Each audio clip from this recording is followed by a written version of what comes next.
বাপ এবং বেটাকে কি এই প্রথমবার একসাথে বিগ স্ক্রিনে দেখা যাবে নাকি? হ্যালো ফ্রেন্ডস, আমি অর্পণ। আজ ভিডিওটা খুবই ইন্টারেস্টিং একটা ভিডিও হতে চলেছে, তাই ভিডিওটা স্কিপ না করে প্রথম থেকে শেষ অবধি দেখতে থাকো বন্ধুরা। তো যেটা বলছিলাম, বাপ এবং বেটা, কে বাপ এবং কে বেটা? প্রসেনজিৎ চ্যাটার্জি আমাদের টলিউডের আসলি বাপ, আসল বাপ, ঠিক আছে? মানে সবার বাপেরও বাপ প্রসেনজিৎ চ্যাটার্জি। যদি আমি 42 বছরের কেরিয়ারটাকেও ধরি, ঠিক আছে, সেই হিসাবেও দেখতে গেলে সবার জ্যেষ্ঠ পুত্র সেই প্রসেনজিৎ চট্টোপাধ্যায়ের সাথে রিসেন্ট টাইমে তৃষানজিৎ চ্যাটার্জি অর্থাৎ প্রসেনজিৎ চট্টোপাধ্যায়ের পুত্র তৃষানজিৎ, আমাদের মিশুক সবার প্রিয়, তার ছবি দেখা গিয়েছে একসাথে।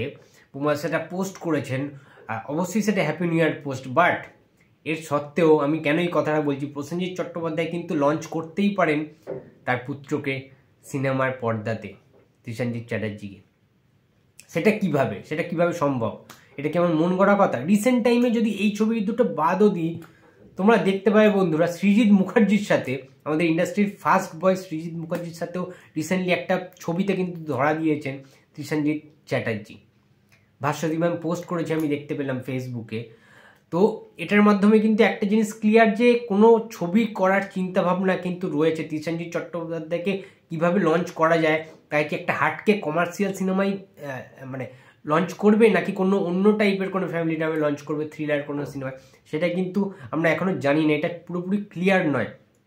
বাট যেটা জানা যাচ্ছে, একটা নাকি সিনেমার প্ল্যানিং করা চলছে, যে সিনেমাটায় প্রসেনজিৎ চট্টোপাধ্যায় ভিলেন হিসাবে থাকতে পারেন, নায়ক হিসেবে থাকতে পারেন সেই একই সিনেমায় তার ছেলে তৃষানজিৎ চ্যাটার্জি।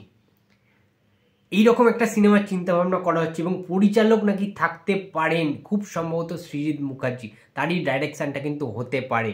সুতরাং যদি এরকম নতুন একটা ধারা সৃষ্টি হয়, নতুন একটা সিনেমা বানানো হয়, তাহলে কিন্তু বাস বাংলা ইন্ডাস্ট্রি অনেক বেশি উপকৃত হবে। নতুন একটা জোয়ার কিন্তু আসবে। দেখো, নতুনদেরকে কিন্তু উঠে আসতে হবে। আজকে অনেকেই বলতে পারো যে স্টার কিড প্রসেনজিতের ছেলে, যেহেতু তৃষানজিৎ, বিশ্বজিৎ চট্টোপাধ্যায়ের ছেলে ছিল প্রসেনজিৎ, বাট প্রসেনজিৎ চট্টোপাধ্যায়কে কিন্তু যথেষ্ট স্ট্রাগল করে ইন্ডাস্ট্রিতে টিকে থাকতে হয়েছে, ইন্ডাস্ট্রিতে নিজের নামটাকে পরিচিত করতে হয়েছে। তেমন প্রসেনজিৎ চট্টোপাধ্যায় বলে দিয়েছেন যে তৃষানজিৎ চ্যাটার্জিকে আমার ছেলে হতে পারে, বাট আমি কোনোদিন ওইভাবে স্টার কিড হিসাবে ওই অ্যাডভান্টেজটা নিয়ে ইন্ডাস্ট্রিতে দুম করে লঞ্চ করে দেবো না, পুশ করবো না। আমি তাকে তার নিজের আইডেন্টিটি তৈরি করতে গেলে তাকে তার অ্যাক্টিং স্কিল দিয়ে নিজেকে তৈরি করতে হবে, নিজেকে দর্শকদের সামনে পরিচিত করতে হবে। দর্শকরা যদি তাকে অ্যাকসেপ্ট করেন, তবেই তিনি একটা জায়গায় যেতে পারবেন।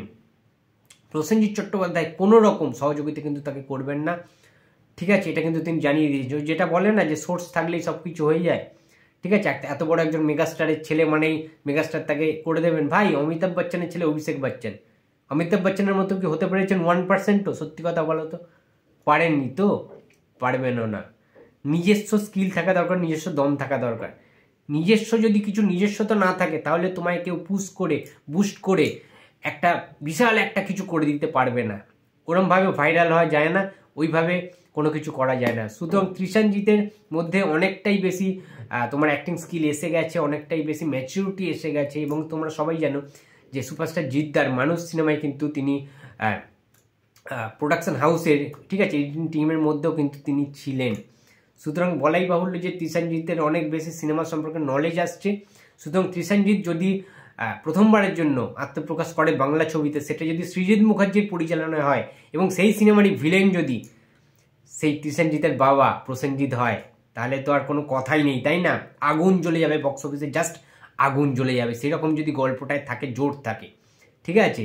তো এটা জাস্ট ইনসাইডেড নিউজ, এটা এখনও পুরোপুরিভাবে হাইলাইট হয়নি বা অ্যানাউন্সমেন্ট হয়নি অফিসিয়ালি। তো অফিসিয়ালি অ্যানাউন্সমেন্ট হলে আমি অবশ্যই জানিয়ে দেওয়ার চেষ্টা করবো। তো বন্ধুরা, এই ছিল আজকে আমার ভিডিও। তো ভিডিওটি যদি ভালো লাগে তো please like, comment and share করতে ভুলো না। যদি চ্যানেলে নতুন হয়ে থাকে তো প্লিজ সাবস্ক্রাইব করে দিও। তো দেখা হচ্ছে আবার পরের ভিডিওতে। তো টাটা।